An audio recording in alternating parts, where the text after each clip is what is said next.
नमस्कार, मेरा नाम सुहेल है और मेरे साथ हैं सैयद मुर्तज़ा। ईरान और इज़राइल की जंग जो है वो बहुत डिसाइसिव मोड में पहुंच गई है। एक ऐसा वक्त आ गया है जब पूरी दुनिया को खतरा दिखाई देने लगा है कि अगर ये जंग और ज़्यादा फैली और ज़्यादा दिन चली तो पूरी दुनिया के लिए मुश्किलें बढ़ सकती हैं। इस जंग के अंदर पिछले 24 घंटे के अंदर बहुत सारे उतार चढ़ाव और बहुत सारी ऐसी चीज़ें हुई हैं जो बहुत ध्यान देने वाली हैं, क्योंकि जिस जंग को बारीकी से समझना बहुत ज़रूरी है। हर चीज़ जो है वो एक सुई की नोक पे टिकी हुई है। ज़रा सा भी बैलेंस टिल्ट हुआ तो चीज़ें बहुत ज़्यादा बदल सकती हैं। मुर्तज़ा, सबसे पहले ये बताइए, पिछले 24 घंटे के अंदर इस जंग के अंदर जो सबसे बड़ा इवेंट है वो क्या है? नेतन्याहू जो है उन्होंने कह दिया है कि उनके टारगेट पर अब खामनेई हो सकते हैं।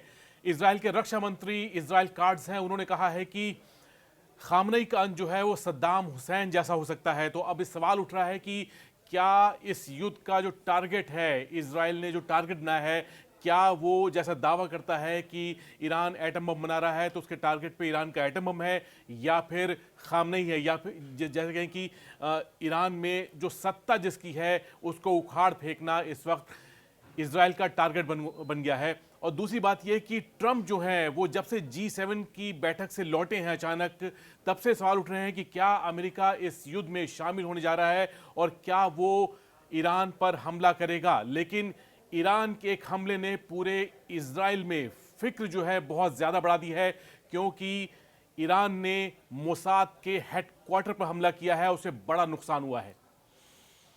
देखिए, मोसाद के हेडक्वार्टर पर जो हमला हुआ है उसने चारों तरफ सनसनी फैलाई है। मोसाद जो है वो ये समझ लीजिए कि नर्व है इजराइल का। जितने भी आप हमले देखते हैं, जितनी भी जो जासूसी कार्रवाई होती है, जो पेजर हमला हुआ था जिसमें हिजबुल्लाह को बहुत नुकसान पहुंचाया गया, जिस तरह से उन्होंने हसन नसरल्लाह को मौत के घाट उतारा, उनके बंकर का पहचान करके उसके ऊपर बंकर बस्टर बम गिराया, ये सारी चीज़ें मोसाद के थ्रू की जाती हैं। मोसाद जो है वो उनका जासूसी नेटवर्क है और ऐसा है जो पूरी दुनिया के चप्पे चप्पे में फैला हुआ है। हर जगह उनके जासूस मौजूद हैं और हर जगह अपने दुश्मनों को आइडेंटिफाई करके मोसाद के एजेंट जो हैं वो उनको मौत के घाट उतार देते हैं। मोसाद के जो हेडक्वार्टर है उस पर हमले का मतलब क्या है? सुहेल, हम देख रहे हैं कि जब से गाजा में जो युद्ध शुरू हुआ है, इजराइल की बमबारी शुरू हुई है, मोसाद जो है उस वक्त बहुत बुरी तरह फेल हुआ था, अगर हम कहें कि हमास के अटैक के आगे। और उसके बाद से मोसाद की जो एक इमेज जो है वो एक हारी हुई एजेंसी की लग रही थी। लेकिन बाद में जिस तरह से सीरिया में चीज़ें बदली, हिजबुल्लाह की लीडरशिप खत्म हुई, जो हमास है उसकी लीडरशिप खत्म हुई, और लेबनान में जिस तरह का पेजर अटैक हुआ, तब उसके बाद लगा कि मोसाद जैसी एजेंसी वापस फॉर्म में आ गई है। और ईरान में अब जो हमले हमने देखे हैं 13 जून के बाद, वो हमले बताते हैं कि मोसाद की जो पकड़ है वो काफ़ी गहराई तक है। और ईरान को इस वक्त सबसे ज़्यादा नुकसान जो पहुंचाया है वो मोसाद की इंटेलिजेंस ने पहुंचाया है। बहुत ही पिन पॉइंट एक्यूरेसी के साथ उसने वहाँ के जो कमांडर हैं उनको मारा है। लेकिन ईरान ने जो हमला किया है मोसाद हेडक्वार्टर पर, यह जगह जो है वो तेल अवीव से उत्तर में करीब 10 किलोमीटर दूर है। और इस हेडक्वार्टर में मोसाद की सबसे खास यूनिट 8200 और अमन नाम से एक जो इनकी पूरी इकाई है उसको बहुत बड़ा नुकसान पहुंचाने का दावा किया गया है। ये वो यूनिट है जो इस वक्त ईरान में चल रहे ऑपरेशन की सारी इंटेलिजेंस जो है उसका कलेक्ट कर रही थी, और इसी इंटेलिजेंस के हिसाब से इजराइल एयरफोर्स जो है वो ईरान पर हमला कर रही है। देखिए, मोसाद किस तरह से ऑपरेट करता है इसके एक थोड़ी सी वानगी मैं आपको दिखाऊं। आपको याद होगा कि कुछ दिन पहले यूक्रेन ने ड्रोन से हमले किए रशिया के जो बड़े जहाज होते हैं, बमवर्षक जहाज होते हैं, उनके ऊपर। वो ड्रोन जो थे वो ट्रक के सहारे रशिया में पहुंचाए गए थे। कई साल लंबा वो ऑपरेशन था और उन ड्रोन्स को रशिया में ही छुपाया गया था और ट्रक की छत खोल के वो ड्रोन्स निकले और रशिया के जो एयर बेसिस थे वहां पर अटैक किया। तो इसी तरह के ऑपरेशंस जो हैं मोसाद उनमें स्पेशलिस्ट है। पेजर का जो ऑपरेशन था जिसके बारे में आपने काफ़ी डिटेल में पढ़ा भी और लिखा भी उसके बारे में, उस पेजर ऑपरेशन को कई साल में अंजाम दिया गया। वो ऐसा नहीं था कि आज सोचा गया और कल उसको कर दिया गया। उस ऑपरेशन के अंदर बहुत ज़्यादा लंबा वक्त था, बाकायदा कंपनी बनाई गई, उस कंपनी ने बाकायदा पेजर्स के लिए एडवर्टीजमेंट्स निकाले, हिजबुल्लाह को वो पेजर्स बेचे गए, उन पेजर्स की बैटरी चेंज करके उनके अंदर वो लगाया गया जो विस्फोटक था, विस्फोटक लगाया गया, और फिर भी इंतजार किया गया कि सही मौके पर इस्तेमाल किया जाएगा, और जब सही मौका आया तो एक तरह से पूरा डिसेबल कर दिया जो फर्स्ट लाइन थी हिजबुल्लाह की। ये बताइए, अली खामनेई की आपने बात करी कि अली खामनेई को निशाना बनाने का ऐलान कर दिया है नेतन्याहू ने क्लियरली, इसका क्या मतलब होगा? मतलब पूरा जो हेड है उसको खत्म कर दिया जाएगा? देखिए, लीडरशिप अगर किसी भी चीज़ की, चाहे वो देश हो चाहे किसी ऑर्गेनाइजेशन की हो, अगर उसको टॉपल कर दिया जाता है, उसको एक तरह से हटा दिया जाता है, तो एक तरह से अफरा तफरी फैल जाती है, और बहुत ही जिसे कहें कि जो चीज़ ऑर्गेनाइज चीज़ से चल रही होगी, चाहे वो फौज है चाहे सरकार है, तो एक तरह से चीज़ें बिगड़ जाती हैं और अस्थिरता फैल जाती है। तो हमने देखा है कि जब सद्दाम हुसैन को पकड़ा गया था, उस वक्त एक तरह से जब वहाँ की लीडरशिप खत्म हो गई, तो बाद में वहाँ की सेना को डिसबैंड कर दिया था जॉर्ज बुश ने, और फिर हमने देखा कि इराक में किस तरह के आतंकी हमले हुए और पूरा इराक जो है वो तबाही के जद में पहुँच गया था। तो ईरान जो है, जो बहुत ज़्यादा व्यवस्थित मुल्क है और जिसकी हम मिसाल देते हैं, चाहे उसके ऐतिहासिक जो उसकी ख़ास बातें हैं पूरा। अच्छा, आपने तो ये सब खुद अपनी आंखों से देखा है क्योंकि आप ईरान विजिट कर चुके हैं जी, तो आपको तो पता ही होगा कि वहाँ पे सिस्टम कितने अच्छे तरीके से चल रहा था। देखिए 2016 में मैं गया था ईरान में, और 2016 में मैं 7 से 8 दिन रहा था, और इन 8 दिनों में ईरान में मैं पैदल करीब 30 किलोमीटर चला था, और ये 2 या 3 दिन की बात है। तो तेहरान के शहर को और आसपास के इलाकों को बहुत करीब से देखा है, और वहाँ की चाहे मिलिट्री हो चाहे पुलिस हो, इंटेलिजेंस नेटवर्क हो, आप जब वहाँ होते हैं तो इसको महसूस करते हैं कि एक पकड़ है वहाँ की व्यवस्था की, चाहे वो लोग हैं या आसपास जो भी चीज़ें चल रही हैं उस पर उनकी नज़र रहती है, और वो चीज़ों को कंट्रोल करते हैं वहाँ पर। और ये पूरी तरह जो एक तरह से हायरार्की है, चाहे वो मिलिट्री की हो चाहे वो वहाँ की जो खुफिया एजेंसी है, वो नज़र आती है। अब ये है कि खामनेई को हटाकर इनका जो मकसद है, जैसे कि नेतन्याहू कह रहे हैं कि हम चाहते हैं कि लीडरशिप हटे, और अगर ऐसा हुआ तभी हम देखेंगे कि ईरान जो है वो बहुत ज़्यादा खुशहाल देश बन जाएगा। जैसे कि पिछले हम देख रहे हैं कि 50 साल में जो है बहुत ही बुरा हाल था, लेकिन ऐसा नहीं है। ईरान जो है वो बहुत ही हम इसे यहाँ पर दूर रहकर जिस तरह की खबरें हमारे पास आती हैं, हम उससे देख के समझते हैं कि ईरान में आज़ादी नहीं है या बहुत चीज़ें ख़राब हैं, लेकिन ऐसा नहीं है।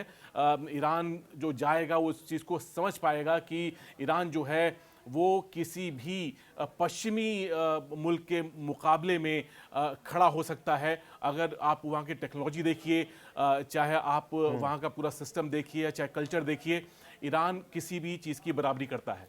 देखिए, रेजिम चेंज की जो बात करिए, ऐसा पहली बार नहीं हो रहा है कि अमेरिका की मदद से किसी मुल्क की सरकार को बदलने की कोशिश की जा रही हो या पेशकश की जा रही हो। अफगानिस्तान में भी अमेरिका ने ऐसा ही किया, लेकिन 20 साल बाद उनको वापस हटना पड़ा और वापस तालिबान की सरकार बन गई। लेकिन यहाँ पर सिस्टम आप ये समझिए, जो अली खामनेई हैं उनको निशाना क्यों बनाया जा रहा है? देखिए, इस यहाँ पर सरकार 2 लेवल पे चलती है ईरान की। एक है जो पॉलिटिकल लीडरशिप है, राष्ट्रपति जो हैं वो पजेश्कियान हैं, लेकिन यहाँ पे जो स्पिरिचुअल लीडर होते हैं, जो थियोलॉजिकल लीडर होते हैं, जो सबसे बड़े वहाँ के मौलाना आप समझ लीजिए वो होते हैं, वो जो हैं वो हेड होते हैं सरकार के, सुप्रीम लीडर कहा जाता है। और ये तब से हुआ जब से ईरान में इस्लामी शासन लगा, अमेरिका को यहाँ से निकाला गया, जो अमेरिकन ट्रूप्स थे उनको वहाँ से हटाया गया, और उसके बाद यहाँ पर खुमैनी साहब के ज़माने में इस्लामिक शासन की शुरुआत हुई, और तब से ये शासन इसी तरह से चल रहा है।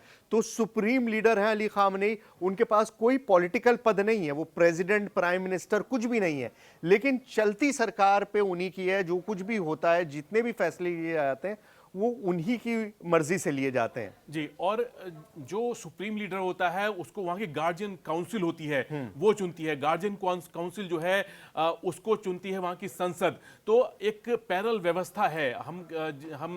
जैसे अमेरिका में क्या है, अमेरिका में राष्ट्रपति जो है वहां पे हेड होता है, भारत में प्रधानमंत्री है। तो अलग अलग व्यवस्थाएं हैं, जो लोकतांत्रिक जो सिस्टम है वो है। वैसे ही ईरान में कुछ अलग सिस्टम है, वहां पर गार्जियन काउंसिल है, संसद है। गार्जियन काउंसिल जो है सुप्रीम लीडर को चुनती है, वो उसकी जवाबदेही होती है। और ऐसा नहीं है कि सुप्रीम लीडर जो है वो कुछ भी करे। गार्जियन काउंसिल की उस पर नजर होती है और वो देखता है, वो देखती है कि क्या वो इस्लामिक वैल्यूज के हिसाब से क्या वो लीडर काम कर रहा है कि नहीं। तो एक काउंटर चेक जो है वो वहां पर है, ऐसा नहीं है बिल्कुल है। अच्छा, इस सब के बीच में एक जो और इम्पोर्टेंट चीज हुई वो ये हुआ कि G7 की मीटिंग चल रही है कनाडा के अंदर, और वहां पर फोटो अपॉर्चुनिटी हुई जहां पे सारे लीडर्स को खड़ा होकर फोटो खिंचवाना था। लेकिन आज जब फोटो आया तो उसके अंदर ट्रंप नहीं थे, क्योंकि ट्रंप पहले ही वहां से निकल गए। ट्रंप निकलने की वजह से बहुत सारे लोगों ने उस पर स्पेकुलेशन शुरू किया कि ट्रंप मीटिंग को बीच में छोड़ के क्यों चले गए, इतनी इंपॉर्टेंट मीटिंग थी उसको बीच में से छोड़कर क्यों निकल गए। इनफैक्ट जो फ्रेंच जो प्रेसिडेंट हैं मैक्रोन, उन्होंने तो ये तक कहा कि शायद ईरान इजराइल का कोई ऐसा मसला पेश आ गया जिसकी वजह से ट्रंप को वहां से जाना पड़ा। लेकिन ट्रंप ने बाद में ये सारी चीजें डिनाई करी। ट्रंप का मीटिंग छोड़ के चले जाना वो क्या दिखाता है? क्या ईरान इजराइल का जो युद्ध है वो इस स्टेज पे पहुंच चुका है जहां पर उनकी पर्सनल अटेंशन की जरूरत है? ट्रंप ने देखिए हमेशा चौंकाते हैं और उनकी जितनी आलोचना की जाए, लेकिन ट्रंप जो है बहुत चालाक नेता है। तभी वो आप ये समझिए कि दूसरी बार तो वो राष्ट्रपति बने हैं, और जब ऐसे ऐसे वक्त में उनकी वापसी हुई है जब लग रहा था कि वो राष्ट्रपति, हाँ, इम्पॉसिबल है और ऐसा होगा नहीं। लेकिन ट्रंप जो है वो दोबारा राष्ट्रपति हैं, वो ये दुनिया का सच है। अब ये है कि ट्रंप वहां से क्यों लौटे। अब ट्रंप के आने की जो बड़ी वजह तो जो इजराइल और ईरान का युद्ध बताया जा रहा है। लेकिन जैसा कहा कि सीजफायर होगा, क्या सीजफायर पे बात हो सकती है? तो सीजफायर जो पेशकश है इजराइल और जो ईरान युद्ध को रोकने की, वो तो वहां के परमाणु कार्यक्रम को लेकर जो है उसी में फंसी हुई है। तो ट्रंप तो बार बार ये पेशकश कर रहे हैं कि आप अपना जो परमाणु कार्यक्रम है बंद कीजिए और हम टेबल पे लौट आएंगे। लेकिन अब इस वक्त यहाँ पे इनके लौटना जो है वो आप ये समझ लीजिए कि इस युद्ध को अब 5 दिन हो चुके हैं। अब 5 दिन बाद जो है अब ये हालात हैं कि ना ईरान आगे है ना हम कहेंगे इजराइल आगे है। दोनों तरफ जो है वो चोट लगातार पहुंच रही है, एक दूसरे पर दोनों लगातार हावी होने की कोशिश कर रहे हैं।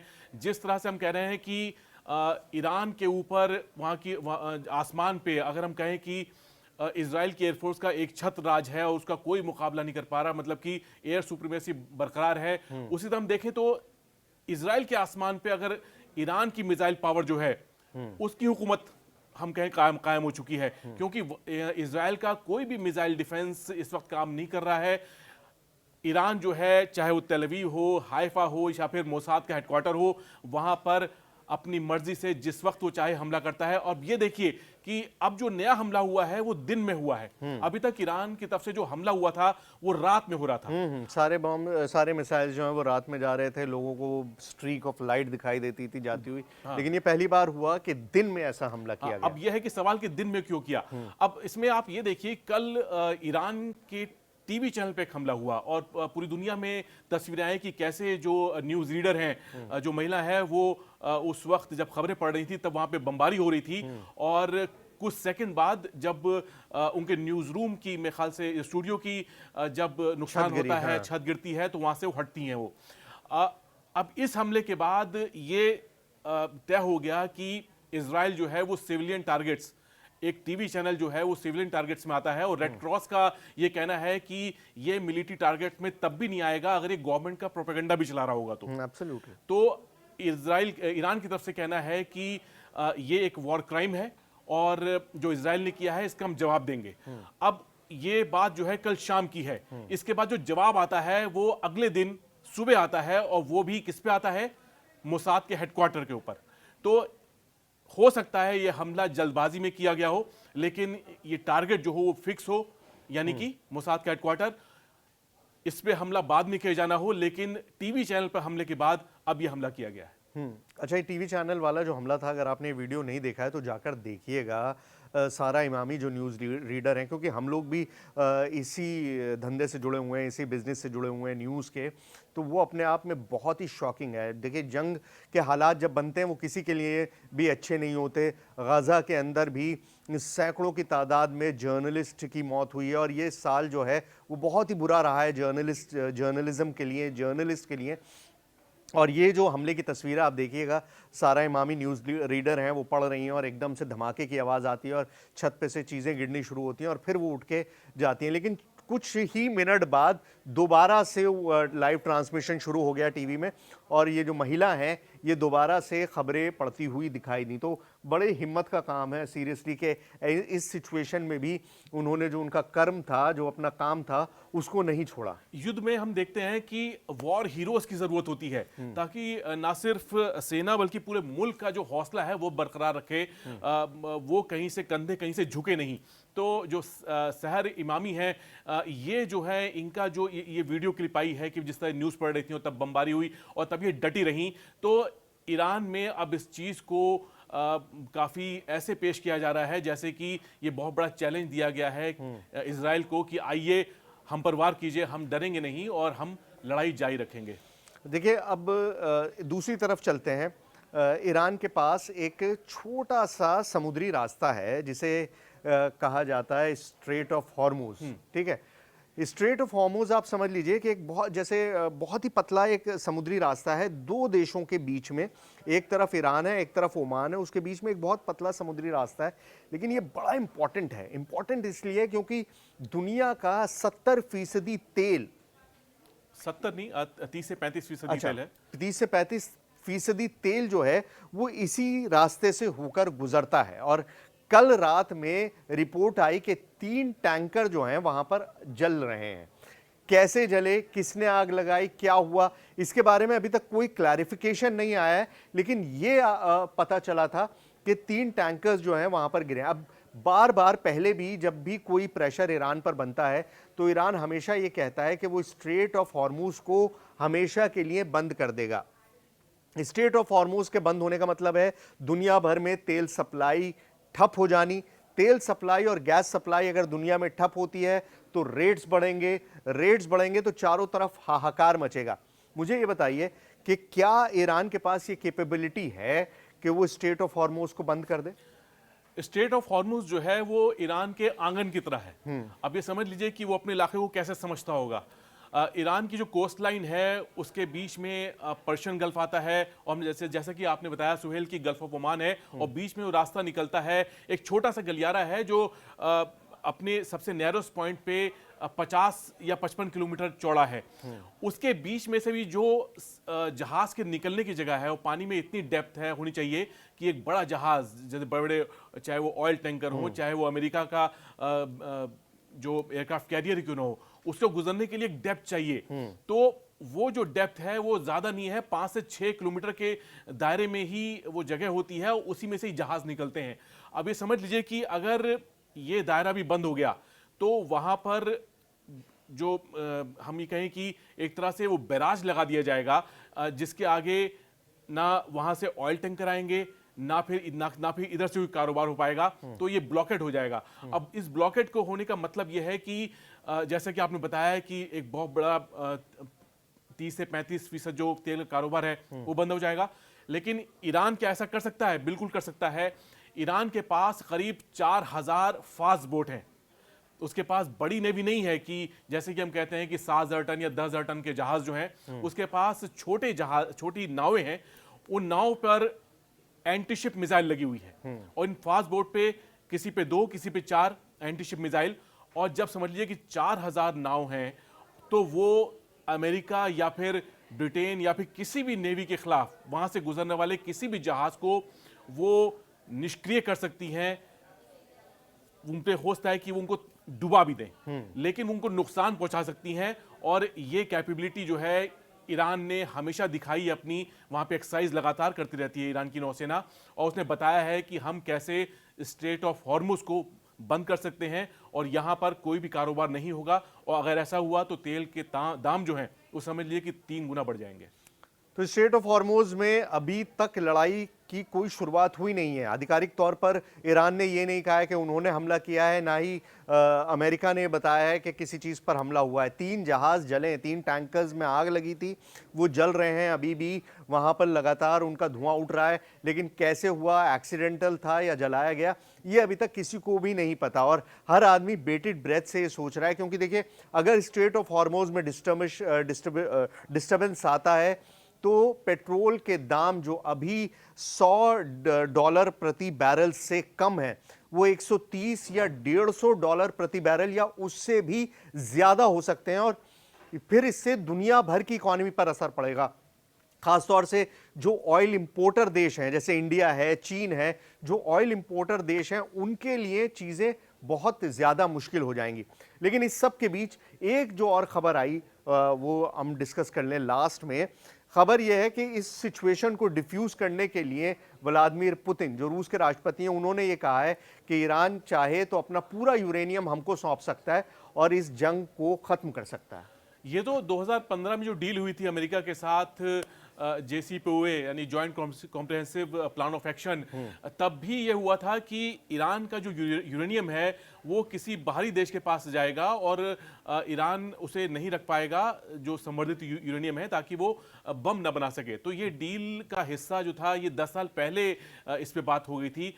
आज 10 साल बाद अगर ऐसा होता है, जो यूरेनियम संवर्धन के मुद्दे पर जब ट्रंप ने इस पे ऐतराज जताया, उससे पहले बात हो रही थी कि अमेरिका राजी हो जाएगा, लेकिन तब तो ये 10 साल पुरानी बात ही होती। तो ट्रंप तो वही करते जो उन्होंने 2018 में कैंसिल कर दिया था। तो अब ये है कि अगर ऐसा होता है तो फायदा क्या हुआ, मतलब कि युद्ध करने की जरूरत क्या थी, ईरान पे अटैक क्यों किया गया, क्या ये एटम बम था जिसकी वजह से अटैक हुआ, या फिर जैसे हमने कहा कि खामनेई थे इसकी वजह, ईरान की सत्ता है जिसे उखाड़ फेंकना इस वक्त इजराइल का बहुत बड़ा मकसद बन गया है। तो इस पूरी लड़ाई का मकसद क्या है, अब बात उस पर आ गई है। क्या मकसद वाकई न्यूक्लियर बॉम्ब हासिल करने से रोकना है, या फिर ईरान में रजीम चेंज, सरकार बदलना है? अब मकसद कुछ भी हो, जंग जारी है और इस जंग का जो असर है वो दुनिया भर में दिखने लगा है। अल्टीमेटली अली खामनेई को निशाना बनाने की जो बात नेतन्याहू ने कही है, तो ये समझ लीजिए कि नेतन्याहू ने अब तक इस जंग से पहले भी पिछले चंद 1-2 साल में जिसको भी निशाना बनाने की बात कही है, उसको निशाना बनाया है। तो अली खामनेई भी अब निशाने पर हैं और हो सकता है वो इस जंग का टर्निंग पॉइंट भी साबित हो।